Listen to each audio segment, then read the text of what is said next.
Bien, la época del terrorismo fue una época muy triste, muy penosa, ya que se vivía con mucha preocupación, con mucho malestar, porque no se sabía en qué momento uno podía verse afectada, ¿no? Por las explosiones, por los apagones.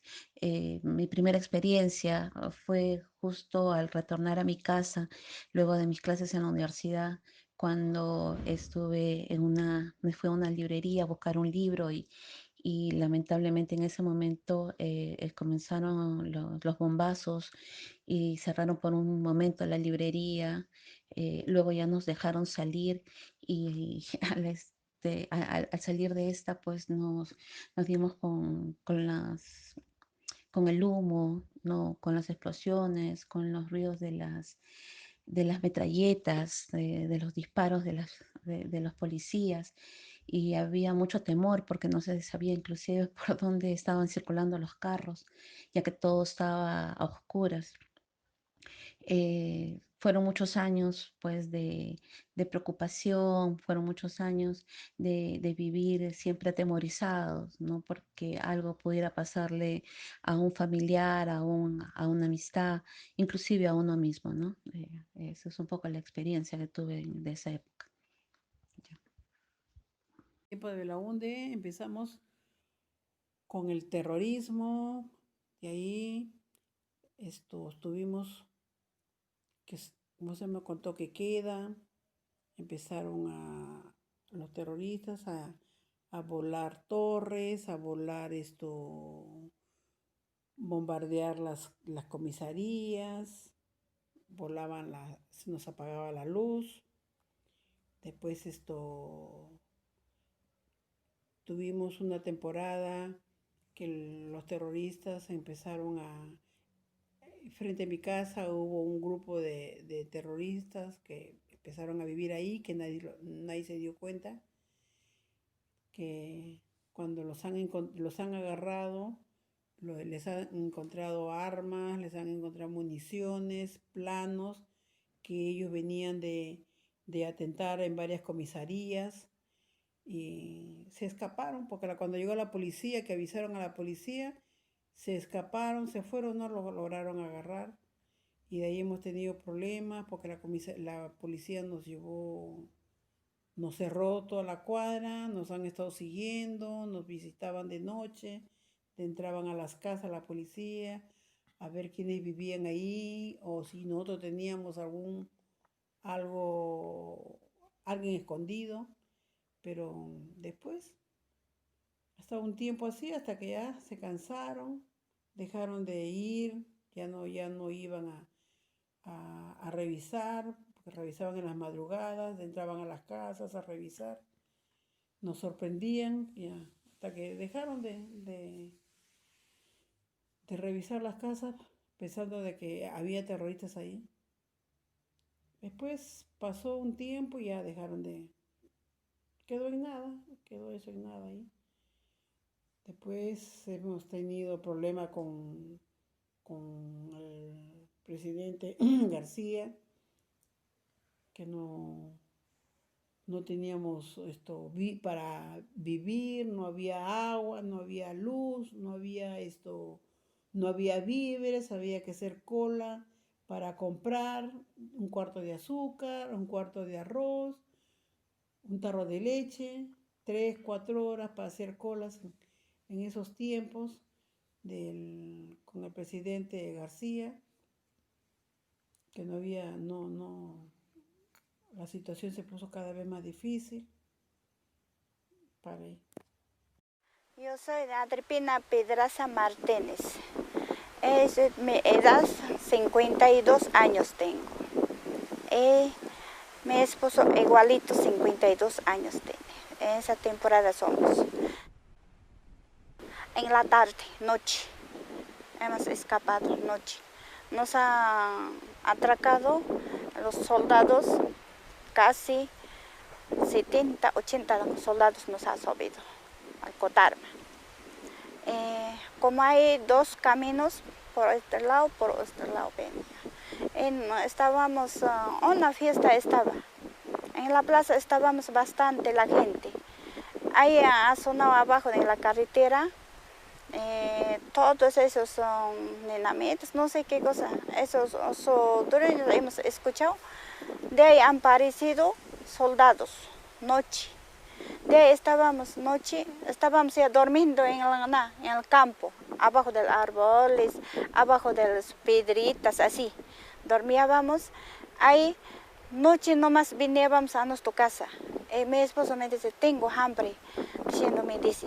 Yo he venido a hacer canchita, teníamos quesitos así. Ya, yo he hecho ya, teníamos un lavadorcito así, llenito he hecho a hacer cancha. Mi esposo me dice, no vas a poder ir caminando con la bebé. Cuando voy a venir me van a coger y me van a matar o me van a llevar, me van a hacer desaparecer, diciendo. Yo he hecho canchita, de ahí nomás soldados han aparecido, lo que he hecho dice, ese también todito han tomado, mi canchita también me han quitado, ellos han llevado. Estaba con lo que ha fallecido mi hijito, ya estaba 7, 8 mesitos, 8 mesitos ya estaba. De ahí de 8 mesitos, de aquí me han botado al suelo. Tú atajas tu comida, carajo, ¿para qué cosa guardas? Tú estás guardando para terroristas, diciendo. Bueno, como primera causa podríamos hablar de la lógica de confrontación que había en el país. En aquellas épocas, los partidos de derecha como izquierda siempre tenían una tendencia a usar la violencia, hacia tener confrontaciones, una actitud bélica general que había en todo el país. Y bueno, esto se debe básicamente a la falta de cultura y tradición democrática que teníamos, ya que es importante recalcar que 50 años previos al conflicto armado, solo hubieron 14 que en realidad se pudieron gobernar bajo un régimen democrático, y esto habla, esto habla de la poca tradición democrática que teníamos. Y es donde los partidos de izquierda, cuando ellos empiezan a tener presencia en las elecciones y a creer que se podía iniciar un proceso democrático con aspiraciones a consolidarse, donde aparece el grupo terrorista del Sendero Luminoso, liderado por Abimael Guzmán, que con el propósito de frustrar esta posibilidad y también convencido de que la guerra era la única solución, habían tomado la decisión política de tener un conflicto armado orientado hacia la ideología que ellos tenían, que era básicamente retomar las banderas del comunismo universal. Y bueno, iniciar un conflicto armado.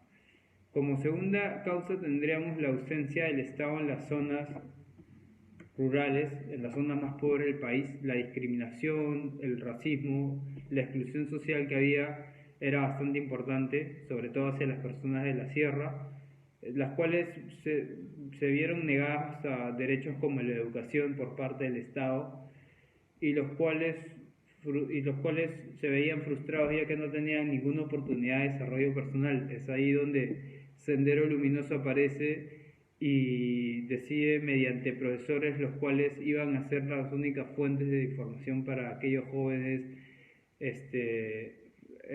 con una actitud de resentimiento y molestia hacia el gobierno, implantar la ideología que tenía este grupo terrorista y llegar a estos jóvenes.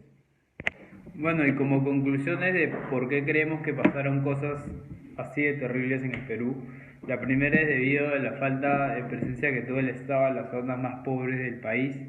Ya conocíamos que había un centralismo y que estaba bastante marcado años atrás, sin embargo no se hizo nada. Y estas zonas, las cuales eran más vulnerables a los grupos subversivos, nunca se les protegió y nunca se les puso la atención que se les debía de poner. Como segunda conclusión tenemos la violencia que afectó principalmente a los habitantes de aquellas zonas, y es uno de los vectores que desencadenaron este conflicto, y generalmente esto se debe a la desigualdad de oportunidades que había en el versus Lima provincia, las cuales no estaban que no favorecían nada las zonas rurales. Como tercera conclusión tenemos la ausencia de la organización popular democrática. Esto es fácil, ya que como ya hablamos de la poca importancia que le da el Estado a estas zonas, no llegó a ser transmitido este mensaje de organización democrática a estas pequeñas zonas, lo cual hace que nunca haya existido en sí una tradición democrática. Y esto abrió las puertas a que fácilmente los grupos subversivos podrían acoplarse a aquellas zonas y implantar su ideología. Como cuarta conclusión tenemos la difusión de ideologías ajenas a la sociedad peruana, como el maoísmo, el leninismo, disculpen, y el marxismo, a fin de fundar la República Popular del Perú. Y ya como última conclusión tenemos la grave crisis económica que pasó el Perú en aquella época, que afectó principalmente a las zonas campesinas y marginales de nuestro país.